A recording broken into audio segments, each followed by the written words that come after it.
Hi అండి. Welcome to కథల మాలిక channel. హ్మ్. ఎవరింట్లో చూసినా వైరల్ ఫీవర్ అంటూ ఎవరికో ఒకరికి జ్వరం వస్తూనే ఉంది. అలాగే మా ఇంట్లో మా బాబుకి కూడా వచ్చింది. బ్లడ్ ఇన్ఫెక్షన్ కూడా ఉంది. వాడిని తీసుకొని హాస్పిటల్ చుట్టూ తిరగడమే సరిపోయింది. అందుకే స్టోరీ అప్డేట్ ఇవ్వలేకపోయాను. సారీ. ఇప్పుడు పర్వాలేదు. మరి ఆలస్యం చేయకుండా కథలోకి వెళ్ళిపోదామా? చిన్నప్పుడు అజయ్ పెళ్ళి ఆనందితోనే జరిగింది అని నిరంజన్ అర్థమయ్యేలా చెప్పాడు అతనికి. అజ్జుకి చాలా కోపం వచ్చింది. అతను ముందు నుంచే ఇంట్లో చెప్తూనే ఉన్నాడు. చిన్నప్పుడు ఏదో తెలిసి తెలియని వయసులో ఒక బొమ్మల పెళ్ళిలా మా పెళ్ళి కూడా జరిగిపోయింది. అది పెళ్ళి అని నేను అనుకోవడం లేదు. నేను మర్చిపోవాలనుకుంటున్నాను. మీరు కూడా మర్చిపోండి. అలాగే వాళ్ళ ఇంట్లో వాళ్ళతో మాట్లాడి ఒప్పించి ఆ అమ్మాయిని చదివించండి. ఆమెకు నచ్చిన అబ్బాయితో మళ్ళీ పెళ్లి జరిపించండి అని అజ్జు అతని చిన్ననాటి పెళ్లి గురించి ఇంట్లో వాళ్ళు గుర్తు చేసినప్పుడల్లా చెప్పేవాడు. అతనికి వస్తున్న కోపం అంతా ఇంత కాదు. భోజనం పూర్తిగా తినకుండానే సగం తిన్న ప్లేట్లోనే చేతి కడిగేశాడు. వాళ్ళతో పాటు కూర్చొని తినడం మొదలుపెట్టిన ఆనంది అజయ్ని గమనిస్తూనే ఉంది. అయ్యయ్యో! ఏంటండి మీరు? మధ్యలోనే లేచి వెళ్ళిపోతున్నారు. పైగా మీరు పూర్తిగా భోజనం చేయలేదు. అలా వదిలేస్తే ఎంతమందిని మీరు అవమానించినట్టో తెలుసా? భూమిని చీల్చుకొని వచ్చిన పైరు మనకు ధాన్యాన్ని ఇస్తుంది. గంగమ్మ తల్లి నీరు పోసి పెంచుతుంది. ఆ ధాన్యాన్ని రైతు పండిస్తాడు. ఎంతో మంది కష్టపడిన తర్వాత మనం ఇలా వండుకొని తింటున్నాము. ఆ కష్టానికి విలువనివ్వాలి మనం. ఇప్పుడు మీరు ఇలా భోజనాన్ని వదిలేస్తే అవమానించినట్టే. అన్నపూర్ణాదేవి కూడా కోపగించుకుంటుంది. ముందు మీరు లెంపలేసుకోండి. మిమ్మల్ని చూస్తుంటే చాలా కోపంగా ఉన్నట్టున్నారు. కోపంగా ఉన్న వాళ్ళకి ఆకలి కూడా ఎక్కువగానే ఉంటుంది. ఎందుకు ఆకలిని చంపుకుంటున్నారు? మీ లోపల ఉన్న ఆత్మారాముడు ఏడుస్తున్నాడు. వచ్చి కడుపు నిండా భోజనం చేయండి అని ఆనంది ఆపకుండా లోడా లోడా వాగుతూనే ఉంది. అయ్యో! కాస్త ఆగవే తల్లి అని పరశురాంబ, జయ ఒకవైపు అంటూనే ఉన్నారు. పక్కనే ఉన్న పని మనిషి కూడా లక్ష్మి కూడా భయపడుతూనే ఉంది. ఏంటి ఈ అమ్మాయి ఇలా మాట్లాడుతుంది? అజయ్ బాబు గురించి తెలియదు. తెలిస్తే ఇంకెప్పుడు ఇలా మాట్లాడదు అని మనసులోనే అనుకుంటూ ఉంది. అజయ్ కోపం ఎలా ఉంటుందో ఇంట్లో వాళ్ళందరికీ తెలుసు. కానీ పాపం ఆనందికి తెలీదు కదా! ఆనందిని అజయ్ ఏమైనా అంటాడేమో అని వాళ్ళు కూడా మనసులోనే భయపడుతూనే ఉన్నారు. కానీ పైకి మాత్రం నవ్వుతూ అజయ్ వదిలేసేయి, చిన్న పిల్ల అని అన్నారు. నేను కూడా అదే అంటున్నాను. చిన్న పిల్ల అనే గాలికి పోయే కంపని తెచ్చి నా నెత్తిన పెట్టకండి. వదిలించుకుంటేనే మంచిది అని చాలా కోపంగా చెప్పాడు.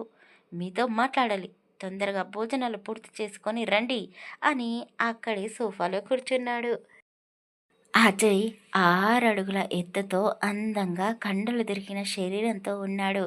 అతని హైటు, వెయిట్‌కు తగ్గట్టు గొంతు కూడా గంభీరంగానే ఉంది.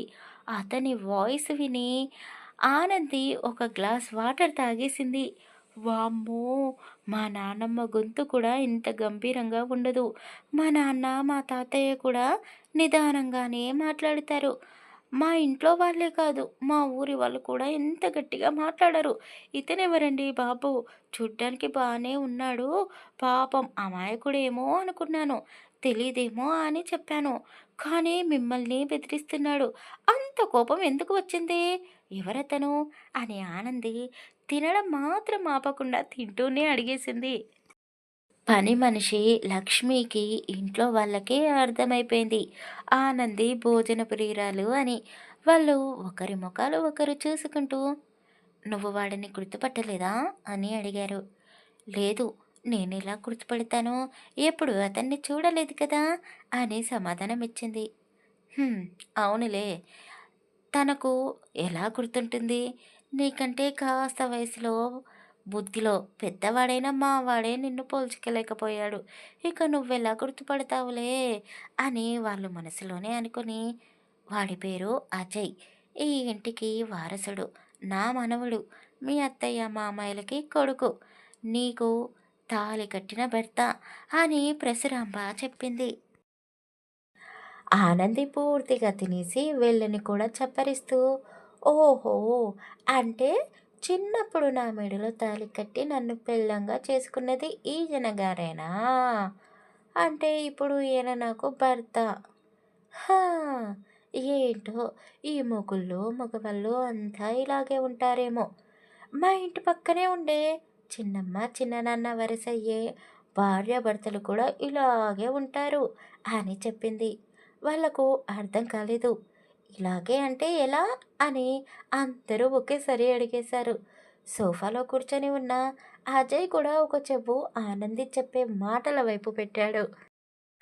ఆనంది తల కొట్టుకుంటూ, అయ్యో! మీకు తెలీదా? మా చిన్నాన్నకి కూడా కొత్తగా పెళ్ళయింది. మా చిన్నమ్మ కాపురానికి వచ్చింది. భార్యతో ఏకాంతంగా మాట్లాడడానికి వీలు కుదరక మా చిన్నాన్న ఇంట్లో వాళ్ళందరి పైన ఊరికే అలిగేవాడు, కసిరించేవాడు, కోపగించుకునేవాడు. అలా చేస్తే వాళ్ళు బెదిరిపోయి తొందరగా తినేసి పడుకునేవాళ్ళు. అప్పుడు మా చిన్నాన్న మా చిన్నమ్మని తీసుకొని గదిలోకి వెళ్ళేవాడు. ఆ తర్వాత వాళ్ళు నవ్వుకుంటూ ఏవేవో కలరు పుల్లరు చెప్పుకునేవాళ్ళు. ఇప్పుడు మీ మనవడు కూడా అలాగే చేస్తున్నాడు. ఇన్ని రోజులు నేను ఇక్కడికి రాకుండా మా ఇంటి దగ్గరే ఉండిపోయాను కదా! అందుకే నాతో మాట్లాడాలని అలా మీ అందరి మీద కోపాన్ని చూపిస్తున్నాడు అని చెప్పింది. ప్రసరాంబ నోటిపైన వేలు వేసుకుంది. ఈ పిల్ల తెలిసి మాట్లాడుతుందా? తెలియక మాట్లాడుతుందా? అసలు భర్త అంటే ఏంటో తెలుసా? అని అన్నది.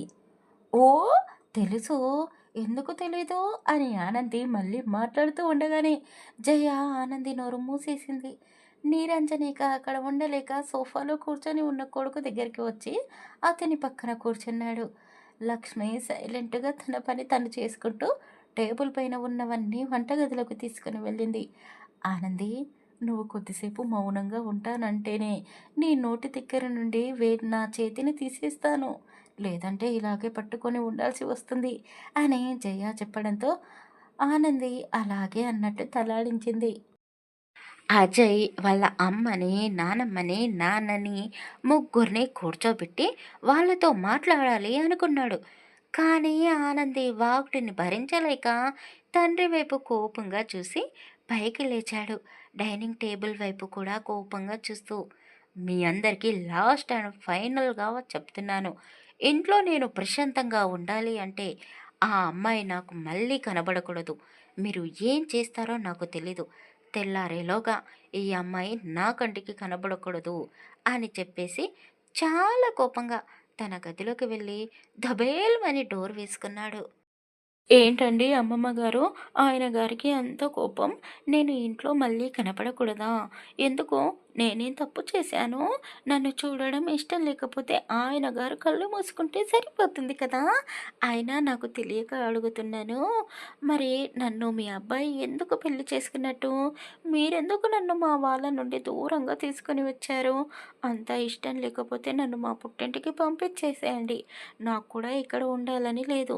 మా నాన్న గుర్తుకు వస్తున్నాడు. మా తాతయ్య గుర్తుకు వస్తున్నాడు. మా అమ్మ, నానమ్మ అందరూ గుర్తుకు వస్తున్నారు. ఈరోజు ఈ టైంకి అందరం భోజనాలు చేసిన తర్వాత ఆరు బయట కూర్చునేవాళ్ళం. మా తాతయ్య రోజు పొలం నుండి వచ్చేటప్పుడే అక్కడ కాల్చిన వేరుశెనక్కాయలని, సీతాఫలాలని, తాటి చెట్టుకు వచ్చే కేకులని, ఇలా సీజన్‌కి వచ్చే ప్రతి ఒక్క పండుని, ఫలాన్ని తెచ్చేవారు. వాటిని తింటూ, మా తాతయ్య చెప్పే కథలు వింటూ, మా నాన్న ఒడిలో హాయిగా పడుకునేదాన్ని. ఇక్కడ నేను కూడా ఉండలేను అని అమాయకంగా ముఖం పెట్టుకొని కాస్త ఏడుస్తున్నట్టుగా చెప్పింది. అయ్యో పాపం! ఆనంది బాధపడుతుంది అని జయ, పరశురాంబ, పని ఆవిడ లక్ష్మి వాళ్ళు కాస్త ఓదార్చాలి అనుకున్నారు. ఇప్పుడు ఏమైందని ఆనంది? నువ్వు వచ్చి ఒక్కరోజు కూడా కాలేదు. అప్పుడే వెళ్ళిపోతాను అంటే ఎలా? ఇక్కడ ఉంటేనే కదా నీకు కూడా మా ప్రేమ ఎలా ఉంటుందో తెలిసేది. ఇప్పుడు నీకేం కావాలి? మీ తాతయ్య, మీ నాన్నలాగా ఒడిలో పడుకోబెట్టుకోవాలా? కథలు చెప్పాలా? మేమందరము లేమా? అంటూ ప్రసరంభ తన గదిలోకి తీసుకొని వెళ్ళి ఒడిలో పడుకోబెట్టుకొని తల నిమురుతూ ఆమెకు తెలిసిన కొన్ని జీవిత సత్యాలని కథగా చెప్పడం మొదలుపెట్టింది. ఆనంది ఎంతకు నిద్రపోవడం లేదు అని జయ ఫ్రిడ్జ్లో నుండి ఒక చాక్లెట్ తీసి ఇచ్చింది. ఆ చాక్లెట్ తిన్న తర్వాత పడుకుంటుందేమో అనుకున్నారు. కానీ అసలు పడుకోకుండా తిరిగి వాళ్ళకే కథలు చెబుతూ, అవును, నాకు ఇప్పుడు పెళ్ళయింది కదా! మీతో ఎందుకు పడుకుంటున్నాను? నేను వెళ్ళి మా ఆయన గదిలో కదా పడుకోవాల్సింది అని ప్రశ్నించింది. కోడలి అమాయకత్వానికి ఏం సమాధానం చెప్పాలో తెలియక నిరంజన్ సైలెంట్‌గా వాళ్ళ అమ్మకి బాయ్ చెప్పేసి, జయ, తొందరగా ఆనందిని పడుకోబెట్టి నువ్వు కూడా వచ్చేసేయ్ అని చెప్పి అతని గదిలోకి వెళ్ళిపోయాడు. హ్మ్. అజయ్ గాడు అదే వాడికి నీకు ఉన్నంత తెలివి లేదులే అమ్మా. అందుకే వాడు నిన్ను ఇంకా గుర్తుపట్టలేకపోతున్నాడు. నీ మెడలోనే వాడు తాళి కట్టాడు అని, నువ్వే వాడి భార్యవు అని వాడు తెలుసుకున్న రోజున ఖచ్చితంగా వాడు నిన్ను వాడి గదిలోకి తీసుకొని వెళ్తాడు. అప్పటి వరకు కాస్త ఓపికగా ఉండు. నా దగ్గరే పడుకో. ఇంకో ముఖ్యమైన విషయం, కాస్త వాడి కంట పడకుండా ఉండమ్మా అని పరశురాంబ, జయలక్ష్మి ఎంతగానో నచ్చచెప్పారు. ఈ కాలం పిల్లలు చాలా తెలివైన వాళ్ళు. ఒక్క ప్రశ్నకు 4, 5 జవాబులు తెలుసుకుంటున్నారు. కానీ ఆనంది అలా కాదు. ఆమె పెరిగిన వాతావరణం, కట్టుబాట్లు, ఆచారాలు ఆనంది మైండ్ సెట్‌ని ఎదగనివ్వకుండా చేసేశాయి. వాళ్ళు చెప్పింది ఒకలా అయితే ఆనంది అర్థం చేసుకుంది మరోలా. ఆ చాక్లెట్ పూర్తిగా తిన్న తర్వాత కవర్‌ని కూడా నాకుతూ, "మీరు ఇలాంటి చాక్లెట్‌లు, ఐస్ క్రీమ్‌లు రోజు ఇస్తాను అంటే ఇక్కడే ఉండిపోతాను. అలాగే మీ కోపిష్టి మనవడికి కంటపడకుండా జాగ్రత్త పడతాను" అని చెప్పింది. వాళ్ళు హమ్మయ్య అని గుండెల మీద చెయ్యి వేసుకొని, "రోజు నీకు కావాల్సినన్ని చాక్లెట్‌లు, ఐస్ క్రీమ్‌లు ఇస్తాము. కానీ కాస్త అల్లరి చేయకుండా, అజయ్‌కి కనబడకుండా ఉండు" అని అత్తాకోడళ్ళు ఇద్దరూ ఒకేసారి చెప్పారు. అబ్బా! ఇంకా ఎన్ని సార్లు చెప్తారో! నాకు అర్థమైంది. ఇక నేను పడుకోవచ్చా అని చెప్పి చేతులు క్లీన్ చేసుకొని వాటర్ తాగేసి అలా మంచంపై వాలిపోయింది. అంతే, నిద్రలోకి కూడా వెళ్ళిపోయింది. పిచ్చి పిల్ల. మనిషి ఎదిగింది. కానీ ఇంకా చిన్నపిల్ల మనస్తత్వమే ఉంది. ఈ ఆనంది వాడి కంట పడకుండా ఉంటే అంతే చాలు. వాడి కోపం తగ్గాక మాట్లాడుదాం. మన మాట కాదని వాడు ఎన్ని రోజులు ఇలా మొండిగా ఉంటాడు? ఈ జీవితానికి ఆనందియే వాడి భార్య. ఈ సత్యాన్ని వాడు అంగీకరించాల్సిందే అని ప్రసరాంబ, జయలక్ష్మి మాట్లాడుకున్నారు.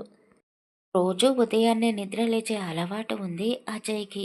వాళ్ళ ఇంటి ముందు గార్డెన్ ఎంత పెద్దగా ఉంటుందో, ఇంటి వెనకాల కూడా అంతే పెద్దగా మరో గార్డెన్ ఉంటుంది. ఆ వెనకాల భాగంలోనే అజయ్ జిమ్ చేస్తాడు, యోగా చేస్తాడు. రోజులాగే తొందరగా నిద్ర లేచి పెరటి వైపు వెళ్ళి జిమ్ చేస్తూ ఉన్నాడు. కానీ అతనికంటే ముందే ఇంట్లో ఇంకెవరో నిద్ర లేచినట్టుగా అనిపించింది అతనికి.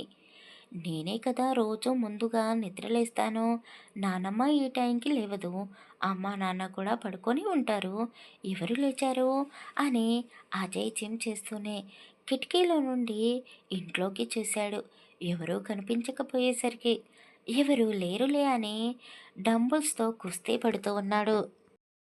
రోజు 2 గంటల ఎక్సర్సైజులు, యోగాలు చేసిన తర్వాత గార్డెన్‌లోనే కొద్దిసేపు కూర్చొని ఆ రంగురంగుల పువ్వులని చూస్తూ స్వచ్ఛమైన గాలిని పీల్చుకొని కొద్దిసేపు రిలాక్స్ అవుతాడు.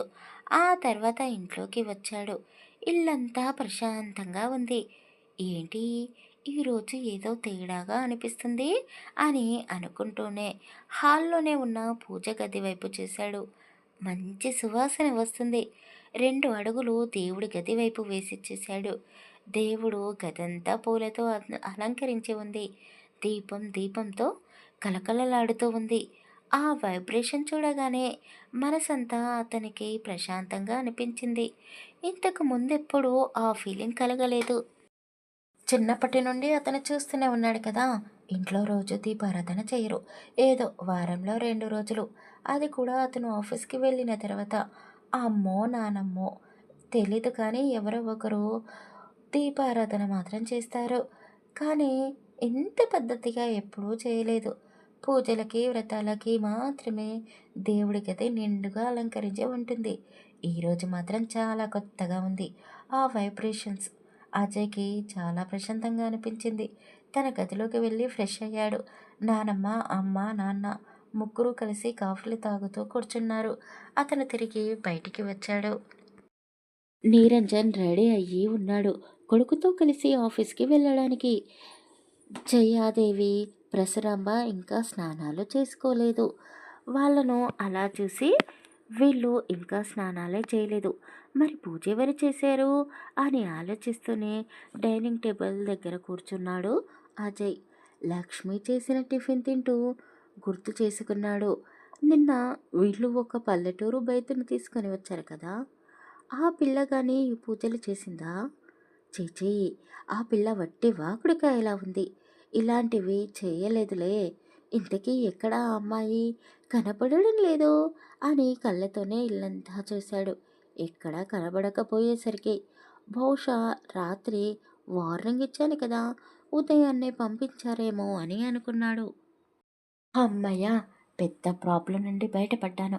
మళ్ళీ ఆ అమ్మాయి నా కంట పడకుండా ఉంటే అంతే చాలు అని మనసులోనే అనుకున్నాడు. అచ్చో! నేను కూడా నీతోనే వస్తున్నాను ఆఫీస్‌కి అని వాళ్ళ నాన్న చెప్పాడు. సరే అని చెప్పి అతను టిఫిన్ తిన్న తర్వాత తండ్రి నిరంజన్‌తో కలిసి ఆఫీస్‌కి బయలుదేరాడు. కార్ స్టార్ట్ చేస్తూ అతని చూపు తులసి కోట వైపు వెళ్ళింది. తులసి కోటకి కూడా పసుపు, కుంకుమలతో నింపేసి చక్కగా పూలు పెట్టి దీపం కూడా వెలిగించారు. తులసమ్మ దగ్గర చక్కగా ముగ్గు కూడా వేసి ఉంది. అతను అదంతా చూస్తూ కార్ స్టార్ట్ చేసుకొని ఆఫీస్‌కి వెళ్ళిపోయాడు. ఈ రోజుకి ఈ స్టోరీ ఇంతేనండి. తర్వాత ఏం జరగబోతుందో నెక్స్ట్ పార్ట్‌లో తెలుసుకుందాం. ఆనంది అల్లరి, అజయ్ కోపాలు, తాపాలు. ఇక ముందు వీళ్ళ జీవితం ఎలా ఉండబోతుందో తెలుసుకుందాం. కథ నచ్చితే లైక్ చేయండి. అలాగే కామెంట్ చేయండి. తప్పకుండా మన ఛానల్‌ని సబ్స్క్రైబ్ చేసుకోండి. Thank you for listening. Bye bye.